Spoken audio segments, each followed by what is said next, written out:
Assalamualaikum warahmatullahi wabarakatuh.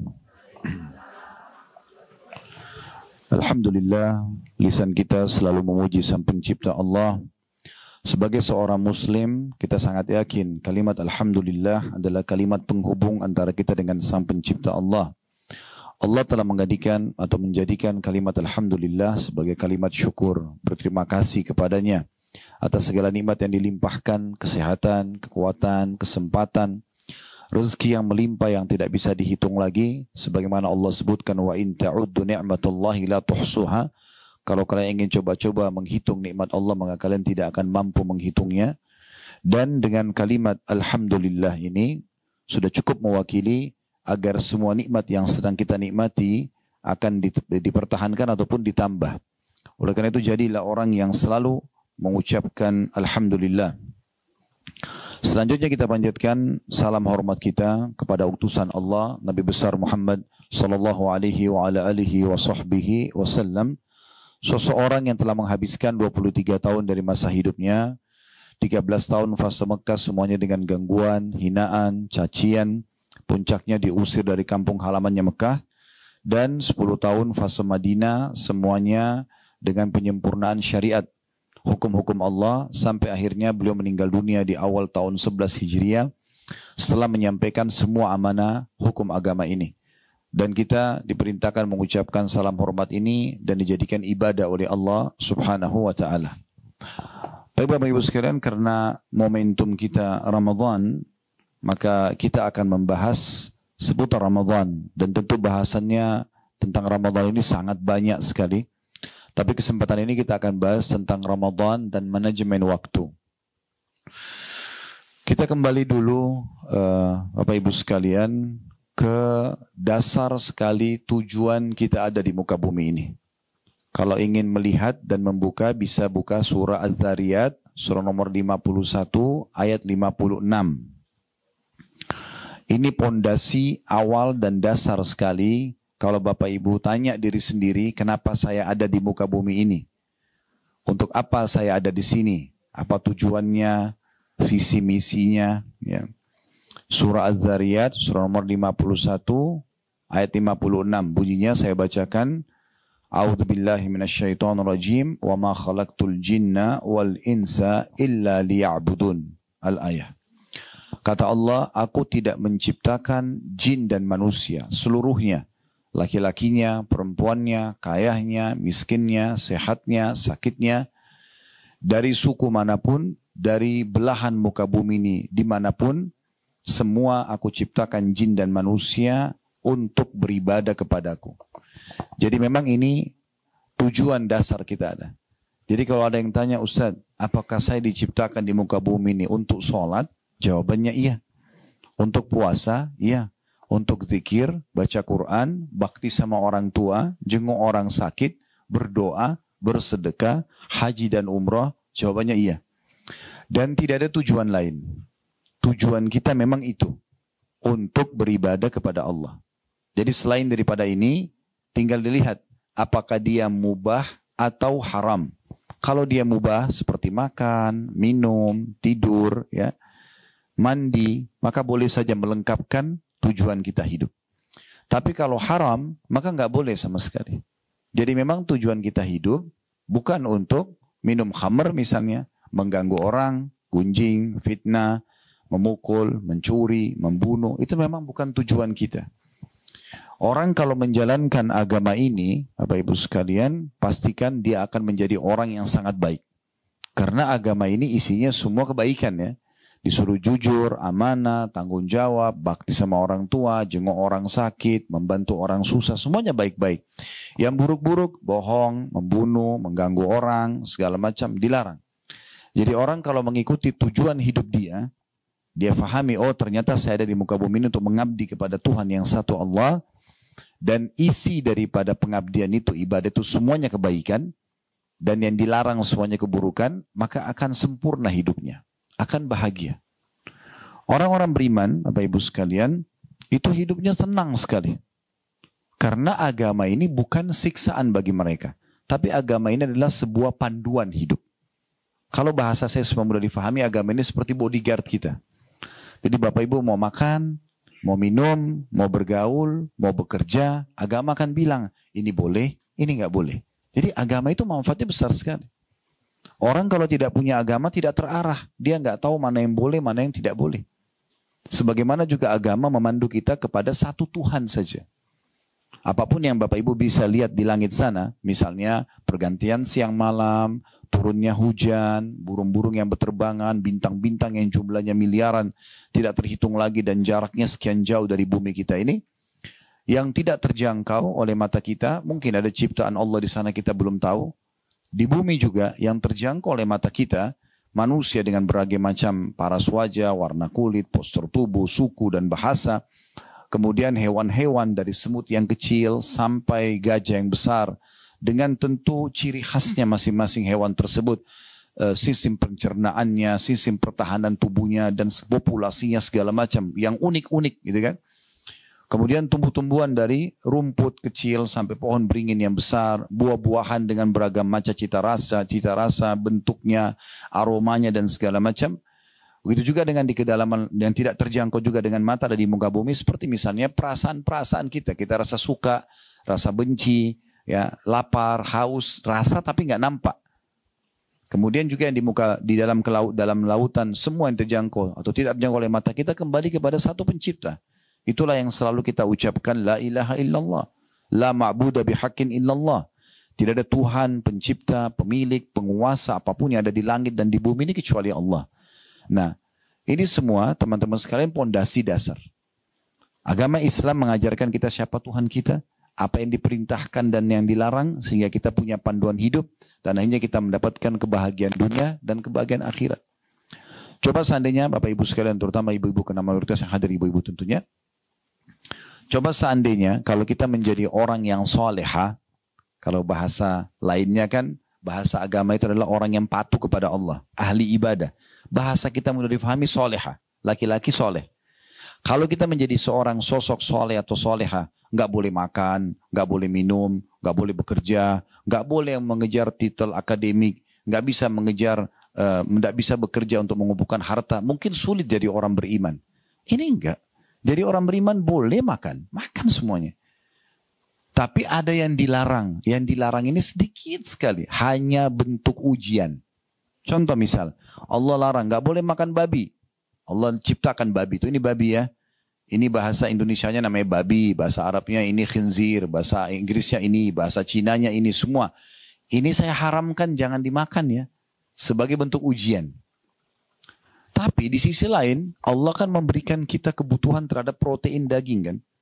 Dari mana dia? Allah ganti dengan sapi, kambing, ayam, kelinci, semua hewan air halal. Artinya ada yang diharamkan tapi sedikit, hanya untuk bentuk ujian gitu. Ya. Menguji hamba ini patuh nggak sih? Gitu. Nah, yang dihalalkan banyak. Andai saja kita dikasih hawa nafsu dan kebutuhan terhadap protein daging itu, dan semua daging diharamkan, wajar orang melanggar. Tapi ini enggak. Begitu juga pada saat Allah haramkan minuman, nggak boleh minum khamar, yang memabukkan nggak boleh. Baik, Allah ganti dengan air, susu, madu, air jamu, apalah banyak yang halal-halal kan gitu. Allah berikan kita potensi suka dengan lawan jenis, ada syahwat. Kalau tidak ada syahwat, tidak ada populasi manusia. Laki-laki buat suka perempuan, perempuan suka laki-laki, terjadilah interaksi biologis. Tapi ada yang haram, zina, ada yang halal, nikah. Kalau Allah kasih kita syahwat tapi nggak dikasih solusi, itu jadi masalah. Tapi Allah kasih. Dan zina sama nikah ini bedanya cuma 5 menit. Kalimat akad saja. Saya nikahkan kamu sama anak perempuan saya Fulana binti Fulana dengan mas kawin ini.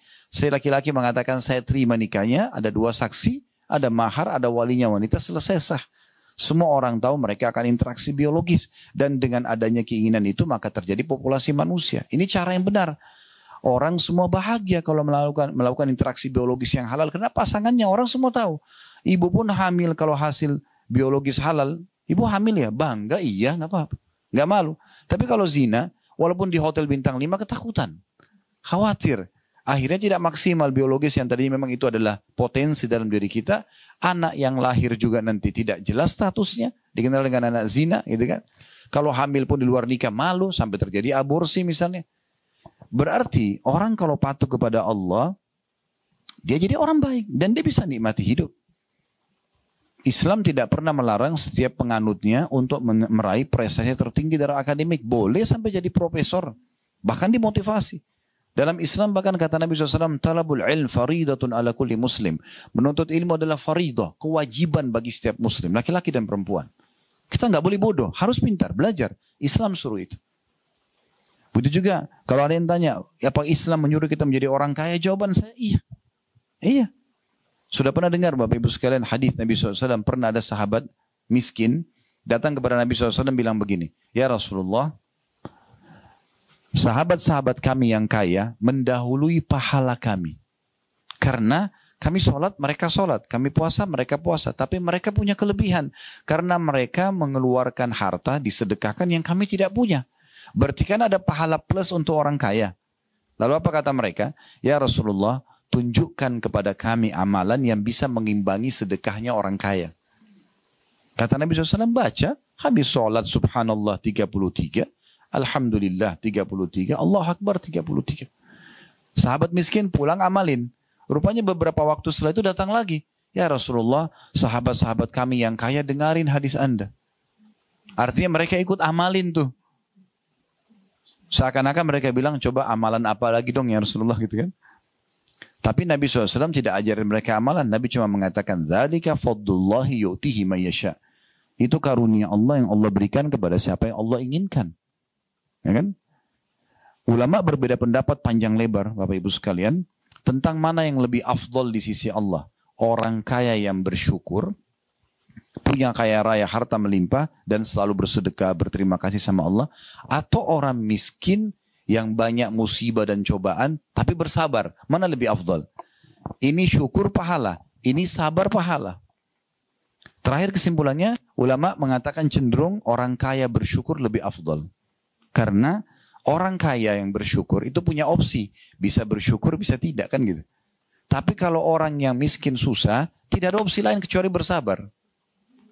Dan orang kaya yang bersyukur itu dia akan bisa membantu 1000 orang miskin. Orang miskin tidak bisa bantu orang kaya. Ya, kecuali mungkin dia jadi jual jasanya itu pun dibayar. Tapi orang kaya tidak bisa diberikan apa-apa oleh orang miskin. Kan gitu. Ini bukan sedang membandingkan ya. Tapi kita sedang membahas bagaimana mulianya agama ini selalu menyuruh penganutnya berprestasi.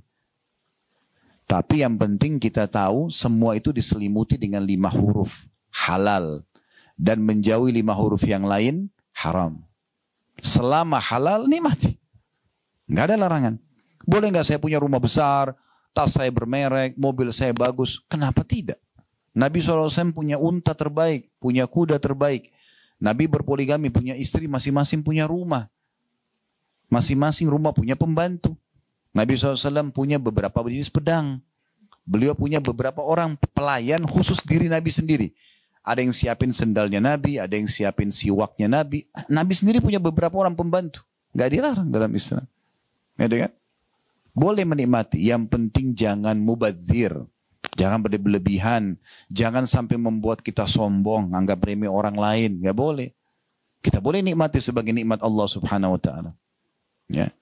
Ini penting. Dan tidak boleh kita anggap remeh. Garis bawah itu Bapak Ibu sekalian. Bahasa Arabnya syamata. Apa itu syamata? Syamata itu kita menganggap remeh dan merendahkan orang lain karena kita sedang punya kelebihan. Itu nggak boleh. Umar bin Khattab menjelaskan ini dengan membahasakan kalau seandainya di depan saya ada seorang wanita hamil, perutnya besar, lalu saya bilang, ih perutnya besar ya, saya khawatir Allah membuat perutku buncit. Karena dia menghina maksudnya. Beda kalau ada ibu hamil, oh ibu hamil ya, maksudnya memuji, nggak apa-apa. Tapi kalau kita anggap remeh nggak boleh. Jadi kalau ada orang, maaf, ngomongnya cadel atau kalau jalan pincang misalnya ya, terus jadikan bahan olok-olok ini nggak boleh. Tapi kita kalau lihat itu ada kekurangan, kita bersyukur sama Allah. Kata Nabi SAW, siapa yang melihat kekurangan pada diri seseorang yang tidak ada pada dirinya, dia mengucapkan, Alhamdulillahilladzi afani mimma btala bihi. Segala puji bagi Allah yang telah ya, menyelamatkan aku dari apa yang diujikan kepada orang ini. Karena kita nggak pincang seperti dia, kita nggak cadel seperti dia gitu ya. Wa faddalani ala katsirin mimma khalaqa tafdila. Dan telah memberikan kepadaku kelebihan yang sangat banyak. Jadi itu ya. Berarti Islam tidak pernah melarang para penganutnya untuk berprestasi. Yang penting jangan berlebihan. Bapak Ibu boleh menikmati dunia selama halal dan tambah satu poin juga, kebutuhan. Jangan selalu ikuti keinginan. Kalau keinginan tidak ada habisnya. Selama butuh, silakan. Islam suruh kita menikmati yang terbaik. Tapi kalau keinginan ini nggak pernah habis. Ya. Ibu-ibu kalau nunggu diskon itu habis, tidak bakal habis. Sampai hari kiamat. Oh ini kan diskon Ustaz. Oh itu diskon iya. Akan keluar diskon baru nanti. Begitu habis masanya keluar lagi nanti. Tidak pernah habis. Makanya sesuai dengan kebutuhan. Bukan keinginan. Selama kebutuhan ibu boleh nikmati. Tapi kalau keinginan sangat dekat dengan pintu mubazir. Dan tidak boleh tabzir. Ya.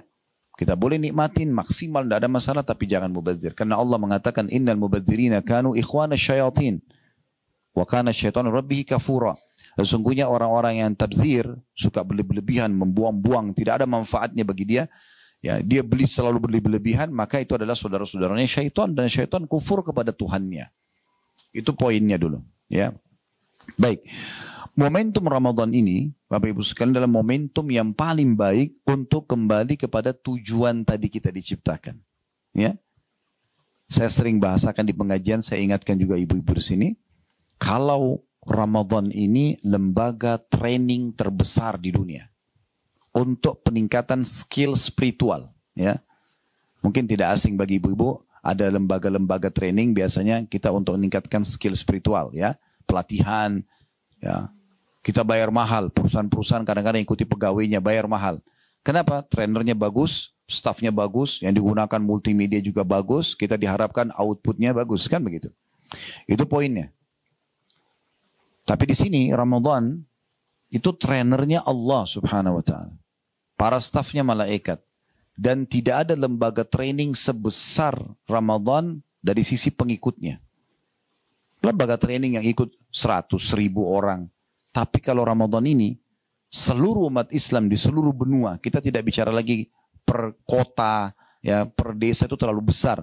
Per benua aja. Di benua Eropa, di benua Amerika, di Afrika, di Asia, di Australia. Di mana saja ibu pergi sekarang, ibu akan dapatkan semua muslim yang sudah balik sama. Mulai azan subuh sampai azan maghrib puasa. Puasa itu apa? Nahan diri dari semua apa yang Allah larang. Yang halal aja, makan, minum kan halal. Biologi suami istri halal. Tapi sekarang ditahan, tidak boleh. Sebagai ujian dari Allah. Semua orang lakukan itu. Ya? Semua orang sibuk. Yang mungkin tadinya tidak mengenal Al-Quran mulai baca Al-Quran, yang mungkin tidak hadir di pengajian mulai ikut pengajian, yang mungkin jarang berdoa sekarang berdoa, yang mungkin jarang bersedekah sekarang kejar karena ingin buka puasain orang misalnya, yang mungkin belum pernah umroh mungkin mau mengejar pahala umroh Ramadan karena pahalanya sama dengan haji bersama Nabi, dan sekian banyak gitu yang kita lakukan. Dan luar biasanya Ramadan ini, kembali kepada tujuan kita, semua pelanggaran agama umumnya ditinggalkan. Orang kalau mau buat dosa, puasa loh. Kita ingatkan diri kita atau teman-teman di sebelah kita ingatkan. Bahkan umat muslim dan muslimah sendiri yang mungkin selama selain Ramadan tidak pernah ingatkan pelanggaran agama yang terjadi pada saudaranya, saat ini dia ingatkan. Bahkan mungkin dia merasa sayangnya kenapa orang itu nggak puasa, sayangnya kenapa orang itu begini dan begitu. Itu Ramadan. Ini lembaga training yang luar biasa, gratis. Ya. Makanya Nabi SAW setiap tiba Ramadan, ya, Bapak Ibu sekalian, menyebutkan hadis beliau yang masyhur, Atakum syahrul Ramadan, syahrun mubarak. Telah datang kepada kalian bulan Ramadan, bulan yang penuh dengan keberkahan. Makna berkah cukup. Sedikit kita buka puasa sebentar, baru berapa butir kurma, mungkin beberapa potong kue, segelas air, segelas sirup misalnya, atau teh hangat, sudah cukup rasanya. Ya. Sahur juga begitu. Asal orang tidak niat balas dendam, mabuk. Ini karena saya puasa dari subuh sampai maghrib, sebentar saya harus makan 3 piring. Ya susah. Jadi trainingnya nggak bermanfaat bagi dia. Ya. Tapi kalau orang ikuti benar-benar sunnah Nabi SAW, kata Nabi apa? Sebaik-baik makanan seorang muslim pada saat buka puasa, riwayat lain, pada saat sahur adalah kurma. Kok kurma? Kenapa Nabi tidak bilang daging unta kah, daging sapi kah? Ya. Nabi bilang kurma. Saya ikutin cuplikan seorang dokter di Mesir. Tapi sayangnya dalam bahasa Arab ya. Saya juga belum menemukan ada terjemahan teksnya. Dokter ini dokter spesialis dan di Mesir, dan beliau sekarang di channelnya cukup banyak, jutaan juga followernya. Namanya Dr. Abdul Daim. Salah satu survei beliau, Dr. Abdul Daim ini mengadakan survei tentang hadis Nabi SAW, kenapa Nabi suruh makan kurma setiap pagi 7 butir. Walaupun kurma ajwa ya. Kan kata Nabi SAW, siapa yang makan kurma ajwa Madinah 7 butir di pagi hari, maka dia akan selamat dari semua jenis racun dan sihir. Ya. Makanya waktu corona kemarin kami buat materi khusus corona dan solusinya. Di antaranya kami bahas tentang pentingnya setiap orang konsumsi kurma. Gitu kan. Dan Syekh bin Baz rahimahullah, seorang ulama Saudi, mengatakan kalau yang tidak bisa dapat kurma ajwa Madinah, dia boleh konsumsi kurma apa saja. Nah, tapi Dr. Abdul Daim mengadakan penelitian internasional ya, dari beberapa kampus-kampus di Eropa yang mengadakan penelitian tentang buah kurma. Ya. Karena bagi mereka unik kurma ini. Buah yang paling panjang umurnya, jarang rusak. Gitu kan. Maka mereka adakan penelitian, ternyata kurma itu, 1 butir kurma kalau Bapak Ibu konsumsi, sudah memenuhi 7% dari kebutuhan kalori tubuh kita. Jadi kalau kita makan 7 butir, berarti sudah 49%. Tinggal kita isi setengahnya lagi sudah cukup untuk kita hidup seharian. Makanya luar biasa, Ramadan mengajarkan juga itu, buka puasa dengan kurma. Ya. Kemudian sahur juga dengan, bukan tidak boleh makan yang lainnya, boleh. Tapi ini menandakan bagaimana ya, kita anjurkan untuk ya Ramadan ini menjadi bulan yang luar biasa untuk pelatihan kita. Baik, saya akan coba lanjutkan dulu hadisnya. Kata Nabi SAW, bulan yang penuh dengan berkah, iftarallahu alaikum siyamah. Allah memerintahkan kalian untuk mengerjakan puasa di dalamnya. Ya. Dan sekarang mungkin tidak asing, di masa kita sekarang lagi booming tentang masalah terapi kesehatan, diet, dengan sekian jam puasa, ya, sekian belas jam puasa. Kita sebenarnya tidak butuh itu, karena kita memang sudah dilatih setiap bulan Ramadan. Oleh karena itu nanti kalau selepas Idul Fitri, ibu-ibu saya sarankan ucapkan Alhamdulillah tepat pada tempatnya ya. Kenapa saya bilang begini? Karena banyak orang Muslim begitu Lebaran Alhamdulillah, tapi Alhamdulillahnya salah tempat. Alhamdulillah tanda kutip lepas dari penjara ibadah. Alhamdulillah tidak lagi puasa, Alhamdulillah tidak lagi sholat, Alhamdulillah tidak lagi zikir, tidak perlu lagi begini dan begitu. Bahkan Alhamdulillah sudah bisa buat dosa. Iya kan? Berhenti pacaran di Ramadan, setelah Ramadan buat dosa kembali. Tidak apa-apa. Kan aneh. Berarti 1 bulan dia latihan ini sayang benar. Coba Bu bayangkan ya. Sayang nggak kira-kira? Kita 1 bulan ini, kalau kita 30 hari, tiap hari puasa. Setelah itu ibu nggak pernah puasa. Kan eman benar ya. Perut kita sudah terbiasa, tenggorokan sudah terbiasa. Kalau ibu mulai puasa ini dengan beban, aduh puasa 1 bulan, kayaknya sulit. Jadi sulit. Tapi kalau kita nikmati aja, walaupun kita tidak sahur, cuma sempat minum segelas air, bisa kok. Niat. Innamal a'malu binniyat. Niat itu sugesti. Kalau kita niatnya memang tahan sampai buka puasa pun tidak ada masalah. Saya coba lakukan di Ramadan dan sudah berapa tahun saya jalankan Bapak Ibu sekalian. Makan cuma sekali. Buka puasa dengan kurma dan air putih, sholat maghrib. Pulang kalau butuh makan. Kalau tidak habis terawih, makan. Sahur cuma minum air putih, makan mungkin kurma berapa butir, selesai. Dan Alhamdulillah, aman-aman saja gitu. Kalau orang niatnya, saya kayaknya kalau nggak makan 20 piring ini lapar. Ya udah gitu sugestinya soalnya. Saya kalau nggak minum banyak nanti jam 11 saya haus. Karena dia patok jam 11 benar hausnya. Kan begitu niatnya. Tergantung niatnya. Innamal a'malu binniyat kata Nabi SAW. Semua sesuai dengan niatnya. Bukan cuma dalam ibadah. Dalam realita kehidupan kita juga seperti itu. Ya. Lalu kata Nabi SAW. Jadi jangan jadikan puasa ini beban ya. Jadikan ini adalah sebuah ya training. Ini puasa Bu. Adalah training kesehatan yang luar biasa. Luar biasa. Kalau kita hitung 12 bulan dalam 1 tahun, 11 bulan ibu bebas makan dan minum apa saja. Ya kan? Oke, ada puasa sunnah, betul. Tapi kan sunnah pilihan. Boleh puasa, boleh enggak kan? Sekarang anggap ada orang muslim dan muslimah tidak puasa selama 11 bulan.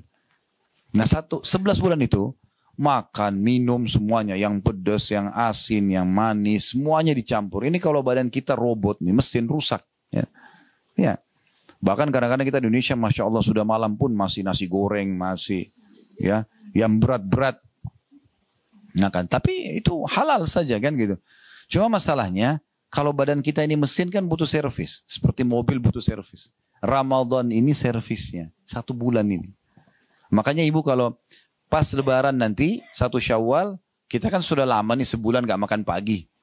Silaturahim keluarga makan. Baru makan seni ketupot sudah kenyang. Kenapa? Ususnya sudah bagus. Jangan dirusak lagi. Nah, udah bagus itu. Makanya kita mudah kenyang. Ibaratnya kalau mobil itu sudah diservis, gas sedikit udah kencang mobilnya. Remnya juga bagus. Nah itu Ramadan begitu. Jadi ini bukan penyiksaan. Lalu kata Nabi SAW, fihi tuftahu abwabul jannah. Di Ramadan itu khusus dibuka pintu-pintu surga. Maksudnya dibuka pendaftaran. Jadi seperti iklan gini bu. Mulai 1 Ramadan sampai 30 Ramadan, siapa yang masuk surga silahkan. Nah gitu. Sekarang kalau ada satu kantor, buka lowongan kerja. 1 Maret sampai 31 Maret misalnya. Orang yang datang melamar di tanggal ini jauh lebih besar persentase penerimaan daripada dia melamar setelah itu kan. Karena ini kan lagi dibuka pendaftaran dan seperti itu. Setelah Ramadan bisa kita kejar amal-amalan masuk ke dalam surga. Tapi Ramadan ini peluangnya karena satu dunia semuanya orang buat amalan surga. Semuanya puasa, semuanya sholat, semuanya mayoritasnya lah ya. Ada mungkin 1-2 yang melanggar. Ya.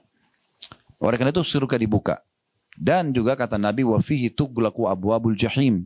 Di Ramadan ini ditutup semua pintu neraka. Nggak ada lagi orang yang masuk neraka. Dalam riwayat lain, sesungguhnya di Ramadan Allah memiliki hamba-hamba yang dihapus namanya dari neraka. Dan itu terjadi di setiap malam. Jadi ibu bisa mohon kepada Allah, ya Allah, selamatkan diriku dan keluargaku ya dari api neraka. Itu Ramadan ada penghapusan. Jadi tidak ada nama kita di neraka. Gitu. Itu di Ramadan.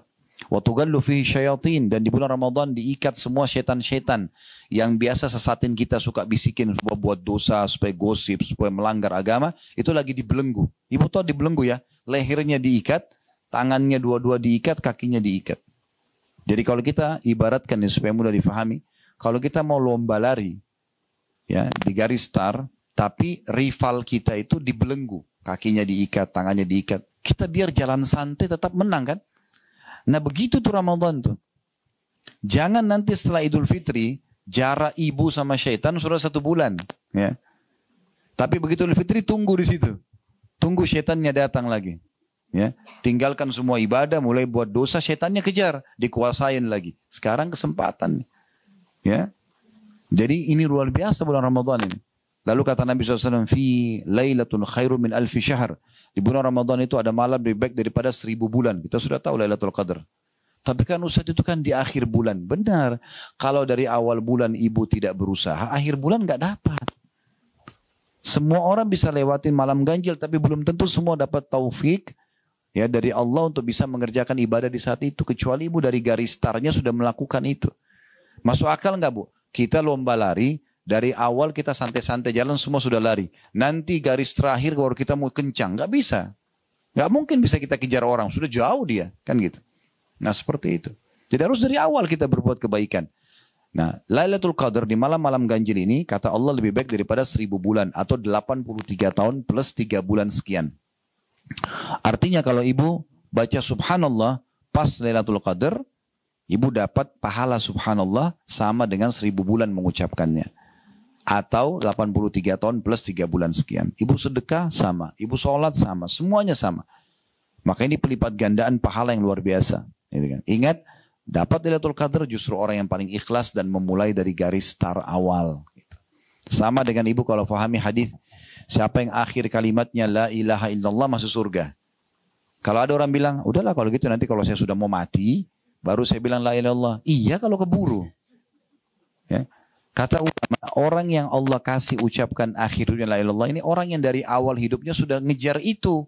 Dia udah berusaha. Itu Allah kasih pada saat mau mati. Kalau enggak dikasih. Orang enak benar setelah ucapkan itu langsung masuk surga. Nah ini berarti orang yang betul-betul memahami dan mengamalkan kalimat itu. Gitu. Lalu kata Nabi SAW, ini yang jadi saksi bahasan kita di akhir hadis, man haruma khairaha fakat harum. Siapa yang terharamkan dari kebaikan-kebaikan Ramadan, maka dia telah terharamkan dari semua kebaikan. Orang kalau tidak berubah menjadi lebih baik di Ramadan, maka tidak akan pernah berubah selamanya. Kan gitu. Ada saatnya, Bapak Ibu sekalian, kita lewati hidup-hidup kita mungkin dengan pelanggaran agama, lalu kita taubat. Ada saatnya kita taubat, harus kita kembali dan menjadi orang yang lebih baik dari sebelumnya. Sampai kapan kita mau lalai, gitu kan? Ibu kalau sudah benar pernah dengar, alhamdulillah. Kalau belum pernah dengar, perlu ibu tahu ini hadisnya. Pernah di zaman Nabi Muhammad SAW, Bu, ada 3 orang masuk Islam dari salah satu suku Arab. Kebetulan 3-tiganya tinggal di rumahnya Talha bin Ubaidillah radhiyallahu anhu, sahabat Nabi yang masuk surga ini. Lalu Talha ini menceritakan 3 orang ini setelah masuk Islam berjalan waktu, orang yang pertama ikut perang, jihad, mati syahid. Sebulan kemudian atau sepekan kemudian, beberapa waktu kemudian tepatnya beberapa waktu setelah itu, terjadi lagi panggilan jihad, orang yang kedua ikut mati syahid juga. Berjalan waktu lagi, ternyata orang yang ketiga mati, tapi bukan mati di medan perang, mati biasa di ranjang, datang ajalnya meninggal. Tapi uniknya Talha bin Ubaidillah mimpi, ya ini dalam hadis sahih mimpi, Allah perlihatkan dia orang yang paling depan di surga, yang paling bagus fasilitasnya justru orang yang mati terakhir. Lalu di belakangnya orang yang mati yang kedua, lalu orang yang mati syahid pertama itu yang paling belakang. Dia bingung, kok bisa? Dalam pikirannya Talha ini harusnya orang yang mati syahid pertama yang paling tinggi derajatnya. Karena lebih dulu meninggal di jalan Allah gitu. Maka dia kena penasaran, subuh-subuh habis sholat tanya kepada Nabi, ya Rasulullah, ini gimana ceritanya? Saya mimpi begini nih. Kata Nabi SAW, kenapa kau heran hai Talha? Bagaimana kau bisa melalaikan sholatnya orang yang mati terakhir yang selisih berapa hari itu dengan orang yang mati lebih dulu? Artinya, ibu kalau umur misalnya 60 tahun, 70 tahun, ada orang yang sama dengan ibu umur 70 tahun, tapi dia sudah meninggal seminggu yang lalu, ibu masih Allah kasih umur, ibu masih punya kesempatan mengalahkan derajat dia di surga karena berapa hari itu. Jadi jangan sia-siakan kesempatan itu. Sebenarnya, karena penyesalan selalu ada terakhir. Pernah Nabi Muhammad SAW, Bu, lewat di satu kuburan, beberapa kuburan, tapi beliau berhenti di dekat satu kuburan. Lalu memberhentikan, lalu sahabat semua pada berhenti. Lalu Nabi SAW tunjuk kuburan itu sambil berkata, demi zat yang jiwaku dalam genggaman, maksudnya demi Allah, sungguh pemilik kuburan ini ya, lebih mencintai 2 rakaat yang sempat kalian lakukan, sunnah pun ya, 2 rakaat daripada dunia dan seluruh isinya. Apa maksudnya? Kalau orang mati ini sekarang dihidupkan, lalu disuruh pilih, mana yang kau pilih? Apakah ke restoran favorit? Apakah kumpul keluarga? Apakah bisnis, meeting misalnya? Apakah ini dan itu? Atau sholat 2 rakaat? Dia akan pilih sholat 2 rakaat. Karena dia sudah tahu yang dia perlukan itu. Jadi kalau Allah masih kasih kesempatan, jangan sia-siakan. Sebagian ulama mengatakan, andai saja orang mati dihidupkan kembali, dan disuruh pilih 1 hari saja. 1 hari dia hidup lagi, kemudian dia mati. Dia akan pilih 1 hari itu di Ramadan. Nah, ibu, maaf Allah masih sampaikan di Ramadan. Berapa banyak orang yang sekarang di Ramadan ini masih sama kita Ramadan lalu, sekarang sudah tidak ada. Jangan sia-siakan itu. Ya, mumpung ada kesempatan. Sekarang kita masuk ke inti judul kita. Kan saya tadi kasih judul Ramadan dan manajemen waktu ya. Kita sudah jelasin dasar sekali pondasinya kenapa kita diciptakan memang untuk mengabdi dan ibadah kepada Allah. Kita sudah jelaskan juga poin selanjutnya. Ternyata ibadah taat kepada Allah itu indah sekali. Karena kita bisa nikmati apa saja yang penting halal gitu kan. Dan ada yang haram tapi sedikit misalnya. Kita juga sudah jelaskan bagaimana sebenarnya Ramadan ini adalah momentum yang sangat tepat ya untuk orang kembali kepada tujuan utama dia diciptakan. Sehingga dia berubah menjadi orang yang baik. Bahasa kita lebih soleh dan lebih soleha. Sehingga nanti kalaupun dia punya dosa sudah bisa dimaafkan dengan taubat. Kalau dia punya amal soleh tinggal ditambah ya secara kuantitas dan kualitasnya. Begitu ya. Sekarang kita bicara tentang masalah manajemen waktu. Bapak Ibu sekalian, betul-betul waktu ini mahal sekali ya. Mahal sekali. Mungkin kita sudah hafal semua. Saya sengaja pilih surah ini karena surah ini surah yang dihafal oleh semua muslim, surah Al-Asr ya. A'udzubillahi minasyaitonirrajim. Bismillahirrahmanirrahim ya. Wal asri innal insana lafi khusr illa alladziina aamanu wa 'amilus shalihati wa tawashaw bil haqqi wa tawashaw bis sabr. Coba kita lihat 3 ayat ini ya. Wal asr ini artinya demi waktu kalian, kata Allah. Allah bersumpah. Maksudnya demi waktu kalian di dunia. selama di dunia demi waktu kalian. Terjemahannya adalah atau tafsirnya maksimalkan. Jangan sampai luput. Ya. Innal insana lafi khusr, karena semasa hidup waktu-waktu di dunia banyak manusia yang rugi. Rugi mereka karena waktu mereka terbuang-buang begitu saja. Omong kosong, gosipin orang, dosa, tidak ada manfaatnya. Nggak ada, dia rugi gitu. Lalu Allah mengatakan illal ladzina amanu wa amilus shalihat, kecuali orang yang beriman dan beramal saleh, karena mereka isi dari ibadah ke ibadah, dari ibadah ke ibadah gitu kan. Habis sedekah, sedekah apa lagi, habis zikir, zikir apa lagi, habis baca Quran, Quran apa lagi, habis sholat, sholat apa lagi. Jadi selalu dari ibadah ke ibadah. Itu orang-orang beriman, itu yang tidak rugi waktunya. Lalu Allah bilang watawasaw bil haqqi, saling mewasiatkan kebenaran ini, saling mengingatkan watawasaw bis sabr, dan saling mewasiatkan untuk sabar. Memang sabar Bu ya. Jadi sabar itu ada 3 hal ya.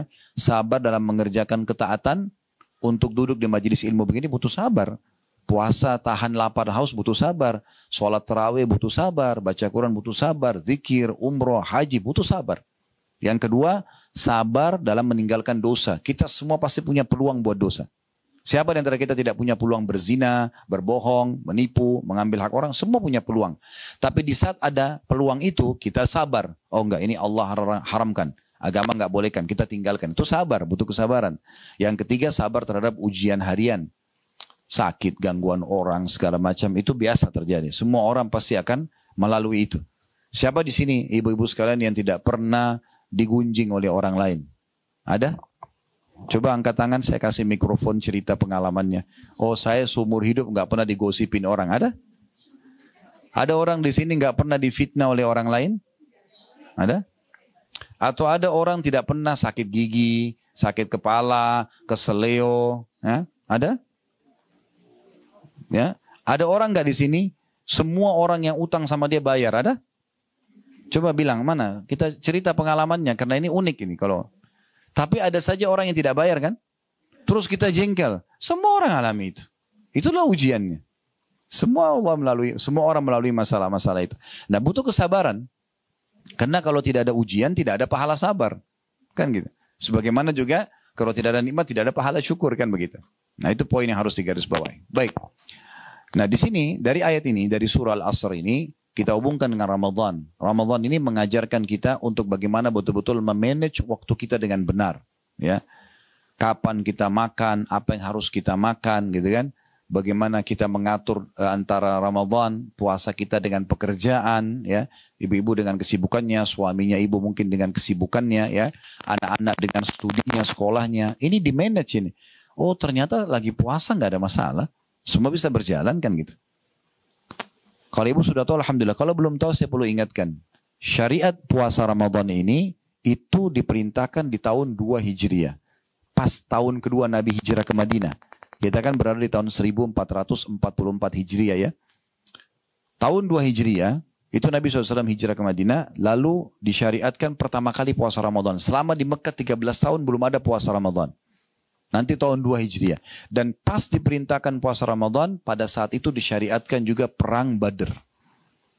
Kalau pernah dengar Perang Badr itu terjadi di tanggal 15 Ramadan. Ya. 15-17 Ramadan ya. Itu di tahun 2 Hijriah.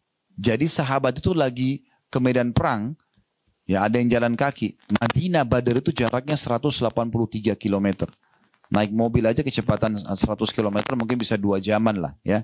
Zaman dulu itu jauh, orang pakai kuda, pakai unta, udara panas. Juga ada yang jalan kaki. Jauh banget tuh jalan kakinya ya. Dari sini mungkin lewat Bandung kali ya. Melebih. Jalan kaki itu. Jauh banget itu. Tapi orang puasa. Kenapa? Karena mereka tidak jadikan sebagai beban. Mereka nikmati saja ya. Tergantung orang mau memanage waktunya seperti apa. Ada manajemen makanan, waktu makanan, minuman, pekerjaan, aktivitas umumnya. Tidak mengganggu semua itu. Ya. Jadi nggak benar kalau Ramadan ada orang malas-malasan tuh nggak benar. Nggak benar. Di Ramadan ini Bu, karena kita nggak ada sarapan, nggak ada makan siang, waktu kita lebih panjang. Karena kan biasa orang sarapan, makan waktu, ambil waktu ya, setengah jam, 1 jam, belum persiapannya, belum duduk ngobrol, belum makan. Makan siang, ada orang sampai habisin 2-3 jam. ya, cari restoran yang dia suka, mungkin sedikit jauh, kemudian dia makan, ngobrol sama teman-temannya, sama keluarganya, kan banyak. Tapi ini betul-betul tidak ada nih. 1 bulan tidak ada sarapan, tidak ada makan siang. Waktu kita panjang banget ini, luar biasa gitu, keberkahan. Nah di sini kita diajarkan untuk supaya memaksimalkan waktu itu. Perhatikan sabda Nabi SAW dalam hadis riwayat Bukhari Muslim, ni'matani magbunun fihima kathiru minan nas. Ada 2 nikmat yang banyak luput dari orang-orang. As-sihhatu, kesehatan, wal faraq, dan waktu luang. Ya. Jadi kalau ibu lagi ada waktu luang kayak Ramadan ini, ibu gunakan maksimal. Yang belum bisa baca Quran, maaf, belajar Al-Quran, makharij hurufnya, panggil guru, belajar, ikut online. Yang sudah ngaji, belajar tafsirnya, tadabbur ayat, gitu kan. Ikut dalam majelis ilmu misalnya. Diisi gitu, dengan hal-hal yang positif. Jangan ibu pada saat ada waktu lowong, ini lagi santai, misalnya kemudian buka kontak, cari siapa temannya yang sedang bermasalah. Lalu kemudian WA, Assalamualaikum. Ada masalah apa? Curhat aja. Kenapa cari masalah ini? Kenapa mau dengar masalahnya orang? Masalah kita aja masih banyak gitu kan. Nggak usah jadi pahlawan. Kalau ibu ahlinya, ibu seorang ustadz atau ustadzah, ibu seorang psikiater misalnya, memang orang konsul, dokter, lain. Tapi kalau kita untuk apa? Akhirnya ibu jadi jengkel karena dia lagi ribut sama suaminya. Oh memang suami kamu itu buruk. Ibu dosa juga. Padahal belum tentu dia benar ya. Saya pernah di pengajian di Kampung Melayu waktu itu. Ada seorang ibu kasih kertas pertanyaan. Suami saya begini-begini. Semuanya salah suaminya. Terakhir, boleh nggak saya minta cerai? Saya bilang, kalau seperti yang ibu sampaikan, ibu sudah halal minta cerai. Karena suaminya nggak kasih nafkah, suaminya nggak pulang ke rumah, suaminya ini dan itu, macam-macam. Subhanallah, setengah jam setelah saya pulang taklim, ada satu bapak telepon saya. Entah tahu nomor saya dari mana gitu. Assalamualaikum warahmatullahi wabarakatuh. Saya jawab, Waalaikumsalam warahmatullahi wabarakatuh. Ini Ustaz Khalid ya? Iya. Saya Fulan, sebut nama beliau gitu. Baik, kenapa Pak? Ada yang bisa saya bantu? Tadi di Ustaz di pengajian ada seorang ibu nanya begini nggak? Saya bilang pertanyaan banyak. Tapi sepertinya ada ke sana tadi, karena pertanyaan memang banyak. Terus dia bilang, itu istri saya Ustaz, dia nggak benar. Saya udah kasih nafkah, saya udah kasih begini, saya udah begini, saya begini. Dia bohong aja itu. Kalau Ustaz mau saya lihatkan buktinya. Saya bilang nggak usah. Bapak selesaikan aja sendiri. Mau ke pengadilan silakan. Yang penting saya sudah jelaskan hukumnya. Kalau ibu benar dia punya hak. Kalau ibu salah berarti dia berdosa. Kan tidak boleh kata Nabi SAW. Ya, istri manapun yang minta cerai tanpa udzur maka haram baginya bau surga kan gitu. Jadi nggak boleh. Harus ada alasannya syar'i. Baru boleh. Nggak boleh sembarangan gitu. Itu contohnya. Jadi kalau ada waktu lowong jangan dipakai untuk terima curhatan orang. Ya. Dan kita perlu tahu Bu ya, ibu perlu garis bawahi untuk ya berbicara dengan ahlinya, misalnya sama ustadz atau ustadzah, atau itu kalau masalah agama atau masalah penyakit misalnya sama dokter, ingat konsultasi bukan curhat. Ya. Apa itu konsultasi? Ustadz, suami saya ucapin kalimat cerai jatuh nggak? Itu konsultasi. Kita jelasin, ustadznya jelasin. Oh kalau dia dalam kondisi sadar jatuh Bu, selesai. Ustadz saya mau cerita dulu ya. Nih ceritanya bulan lalu, panjang tuh dari bulan lalu. 30 hari pulang, mundur ke belakang, semua masalahnya baru terakhir jatuh nggak tolaknya. Kenapa nggak ini aja? Curhat itu Bu, hanya kepada Sang Pencipta Allah. Ibu mau tenang, dengarin saran saya. Ada masalah apapun, wudu, pakai mukena, sujud. Jangan angkat kepala dari sujud kecuali sudah tuangkan semua sama Allah. Ya Allah saya sakit, ya Allah suami saya begini, ya Allah anak saya. Sama Allah, biarin Allah karena yang ciptakan kita Allah, yang ciptakan masalah itu Allah, yang bisa berikan solusi hanya Allah. Sebagaimana nikmat juga kalau ada, yang ciptakan kita Allah, yang ciptakan nikmat itu Allah, yang bisa pertahankan hanya Allah. Kenapa harus kembali kepada selain Allah? Kalau pernah dengar nama ini, alhamdulillah. Kalau belum dengar, ada satu ulama tabi'in. Tabi'in ini generasi setelah sahabat ya. Namanya Sufyan Ats-Tsauri rahimahullah. Beliau tinggal di Mekah dulu. Muridnya Abdullah bin Umar radhiyallahu anhuma. Orang ini dikenal dengan dapat julukan Sajjad. Suka sekali sujud orangnya. Dikatakan dia punya masalah apapun, walaupun kecil sampai masalah besar, pasti sujud dan tidak mau angkat kecuali sudah dituangkan semua sama Allah. Udah. Jadi Allah akan selesaikan. Apa kata Nabi SAW? Siapa yang menghadapi masalah, mengembalikannya kepada Allah, dia akan temukan jalan keluarnya. Siapa yang punya masalah, tidak mengembalikan pada Allah atau bergantung pada manusia, Allah akan biarkan dia dengan masalahnya. Tidak akan ada selesai. Ibu ceritain masalahnya dengan temannya. Temannya punya pemikiran yang berbeda. Maaf, ibu punya masalah rumah tangga. Ibu bicara sama, ini saya tidak tahu, ibu saya tidak kenal di sini. Jangan tersinggung dengan saya kalau sebut ini ya. Misalnya dia konsen sama seorang janda. Gagal rumah tangga. Lalu dia sebutkan, suami saya begini. Saran dia apa? Cerai. Karena sama statusnya kan. Udah cerai aja, saya juga begitu kok. Nah kan jadi salah. Harus sama orang yang tepat. Mana orang yang sudah berumah tangga 30 tahun, 50 tahun sukses. Nah itu konsultasi itu benar. Tidak boleh. Pernah ada kasus rumah tangga bercerai, Bapak Ibu sekalian. Hanya karena si istri suka curhat sama adiknya yang masih gadis. Ngerti apa sih adik ini? Karena adiknya ini sudah bingung setiap kali ada masalah selalu tuangkan, kakaknya tuangkan ke dia. Kak cerai aja kak, untuk apa? Dia nggak ngerti karena dia belum punya suami, dia nggak paham. Dia nggak pikir tentang nama baik, tidak pikir tentang masalah yang lain, tidak pikir anak-anak karena dia belum tahu. Lucunya, uniknya si istri ikutin adiknya. Setelah cerai baru nyesal. Karena ini jadi masalah, karena bukan pada ahlinya. Kita bukan sedang bahas rumah tangga, ini contoh saja supaya mudah difahami. Jadi harus kepada ahli yang benar, gitu kan? Yang Ramadan ini mengajarkan kita semua untuk kembali ke situ. Karena banyak hukum-hukum agama yang kita tidak paham. Kita kembali kepada ahlinya. Ya, konsultasi kepada ahlinya. Ada masalah yang ibu tidak tahu, ibu tanyakan hukumnya. Dengarkan ceramah-ceramah hampir semua radio, TV ya di Ramadan ini ya. Media-media, YouTube, Instagram, ceramah tentang Ramadan. Termasuk kita bahas hari ini juga tentang masalah Ramadan. Semua itu untuk memberikan edukasi yang tepat tentang masalah Ramadan itu. Baik, waktu ini Bapak Ibu sekalian kalau Anda tidak maksimalkan dengan kebaikan, itu berbahaya sekali. Karena waktu nggak bisa terulang. Nggak bisa terulang. Misal contoh, anggap ada orang tadi subuh dia nggak sholat. Misal, ini contoh saja ya. Tadi subuh dia tidak sholat. Misal, karena dianggap itu sholat tidak penting bagi dia misal. Terus siang hari atau sore begini ikut pengajian. Oh ternyata kita harus sholat ya. Kalau enggak nanti saya dihukum sama Allah karena sholat kan wajib. Misal, kita kan bukan bahas sholatnya, tapi misalnya ustadznya bahas tentang sholat. Baru dia tersentuh secara keimanan. Sekarang saya mau sholat. Baik, pertanyaannya, bisakah dia setelah itu sholat subuh? Udah nggak bisa, karena sudah lewat waktunya. Ya kan? Luput dari dia itu. Dia baru mau sholat asar, berarti dia sholat asar sekarang. Karena tadi subuh sama duhur ditinggalkan secara sengaja. Kalau ibu tinggalkan punya uzur, ibu ketiduran, ibu lupa, boleh ibu sholat. Tapi kalau ibu sengaja nggak mau sholat, lalu ibu sekarang lewat waktunya, baru ibu mau sholat nggak bisa. Karena sudah sengaja ibu tinggalkan. Kan gitu. Peluang amal soleh ibu nggak bisa terulang. Setiap datang kesempatannya, raih secepat mungkin. Saya pernah punya pengalaman, beberapa pengalaman, tapi ini diantaranya. Yang saya terus terang sampai hari ini dan insya Allah mungkin sampai saya meninggal, saya akan coba jadikan pelajaran gitu. Bagaimana orang harus maksimal dan sesegera mungkin eksekusi ibadah itu. Ya, kalau ada penawaran ibadah jangan diskusi sama syaitan. Syaitan bisikin gak usah. Eksekusi langsung. Kesempatan itu belum tentu terulang lagi. Dan selalu jadikan prinsip, kalau saya bu ya. Prinsip saya adalah, saya kalau ada peluang ibadah, saya jadikan itu prinsip ibadah terakhir saya. Anggap setelah ini meninggal. Karena banyak orang begitu. Pas dia selesai sedekah dia meninggal. Atau pas dia lagi habis buat dosa dia meninggal. Kan bisa saja begitu. Maka harus hati-hati. Pernah waktu saya keluar dari salah satu pengajian di Jakarta Selatan. Pas keluar azan duhur. Saya ingin ke masjid.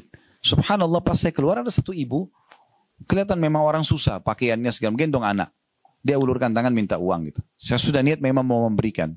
Tapi waktu itu saya berkecamuk antara kasih ini atau saya sholat dulu. Saya juga takut kehilangan takbiratul ihram pertama imam karena punya kedudukan ya. Saf awal sholat bagi laki-laki kan itu punya keutamaan semua ya. Karena kata Nabi SAW, siapa yang, kalau manusia mengetahui apa yang Allah janjikan di azan dan saf pertama, maka mereka akan mendatangi keduanya walaupun merangkak karena pahalanya besar sekali. Saya bilang sama ibu itu, Bu, insya Allah nanti selepas sholat ya. Dengan tenang saya jalan. Saya berpikir waktu itu, oh sudahlah, saya habis sholat tetap saya akan kasih kok. Subhanallah habis sholat ba'diyah dzhur saya pulang kembali ke pengajian itu ada mau ambil mobil di parkiran. Saya lihat kiri kanan ibu itu nggak ada. Tiba-tiba saya ada rasa menyesal. Kenapa tadi saya nggak bantu ya? Terus saya naik mobil keliling 3 kali Bu, saya putar di situ. 3 kali saya mutar tidak ketemu ibu itu. Lalu saya subhanallah jadikan bahan introspeksi sendiri. Saya bilang, subhanallah apa susahnya Khalid tadi, korek kantong keluarin uang selesai.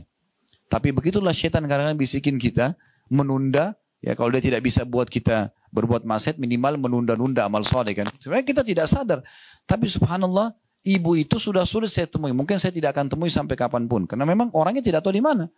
Berarti peluang yang harus dicatat di buku amal kita. Pada hari itu Khalid bisa sedekah kepada fulana, hilang. Kan gitu. Nah ini luput. Nah itu masalahnya. Kalau ibadah itu tidak bisa kita ulangi kesempatannya. Tidak bisa diulangi. Pengalaman yang lain, saya pernah kedatangan tamu di rumah. Waktu itu duduk, duhur kebetulan jam 12 lewat. Karena ada waktu di mana duhur itu mundur ya. Saya tidak sempat ikuti waktu pada saat itu. Kalau sekarang saya sudah selalu ikutin jam supaya lebih tepat. Maka waktu itu saya tidak ikut, saya cuma andarin azan dekat rumah. Oh azan kita ke masjid. Saya ngobrol sama seorang ikhwah, seorang laki-laki datang. Ngobrol-ngobrol, sudah jam 12 lewat 10 gak kedengaran azan. Kok bisa nih? Terus saya bilang sama dia, ayo kita ke masjid yuk. Naik motor sama-sama boncengan. Pas tiba di masjid, subhanallah, imamnya lagi sujud rakaat pertama.